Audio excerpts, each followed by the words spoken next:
الحمد لله رب العالمين وأفضل الصلاة وأتم التسليم على أشرف الأنبياء والمرسلين وعلى آله وصحبه أجمعين. حاضرین، مشاہدین و مستمعین، السلام علیکم ورحمۃ اللہ وبرکاتہ.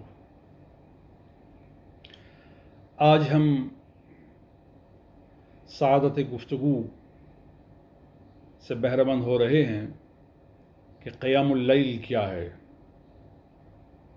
یہ وہ مبارک عمل ہے جو نبی کریم صلی اللہ علیہ وآلہ وصحبہ وسلم نے اپنی طول حیات میں فرمایا ہے، اور پھر اہل بیت اطہار، اجلہ صحابہ کرام، اور خصوصاً حضرات شیخین معظمین حضرت ابوبکر، حضرت عمر، اور پھر تہذیب الکمال وغیرہ میں اور کتاب الثقات ابن حبان میں اور صاحب تہذیب الکمال نے اس کو نقل کیا ہے کہ حضرت عثمان ابن عفان ذو النورین رضی اللہ تعالی عنہ وضو میں رہتے اور سارا دن، پوری رات وضو میں رہتے، قیام اللیل فرماتے،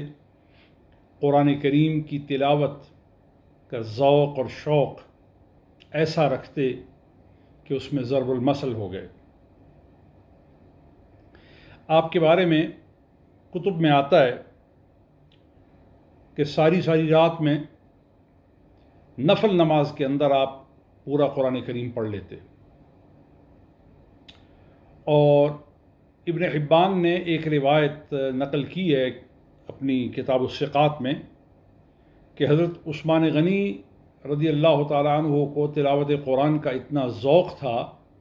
کہ وتر میں ایک رکعت کے اندر پورا قرآن پڑھ لیتے تھے. اور حافظ ابن عساکر دمشقی الشافعی رحمۃ اللہ تعالیٰ علیہ نے تاریخ مدینہ دمشق میں نقل کیا ہے کہ حضرت عثمان ابن عفان ذو النورین رضی اللہ تعالیٰ عنہ صحابہ کرام میں نہایت متقی، نہایت پرہیزگار اور نہایت سنت رسول کے پابند، ظاہری حیات نبوی سے ساری رات قیام اللیل میں بسر کرنے والے حضرات شیخین معظمین سیدنا ابوبکر الصدیق، سیدنا عمر الفاروق رضی اللہ تعالی عنہما کے زمانہ خلافت میں بھی ساری رات قیام اللیل کرنے والے. تو اس سے پتہ یہ چلا کہ راتوں کو جاگنا اور راتوں کو عبادت کرنا اور قیام اللیل کی عادت رکھنا یہ حضور کی سنت بھی ہے، اور حضور کی سنت کے لیے حکم ہے علیکم بسنتی، تم پر میری سنت کا التزام ہے، وسنت الخلفاء الراشدین المہدیین، اور جو میرے خلفاء راشد ہیں، حضرت ابوبکر، حضرت عمر، حضرت عثمان، حضرت علی اور حضرت امام حسن، یہ خلفاء راشدین ہیں،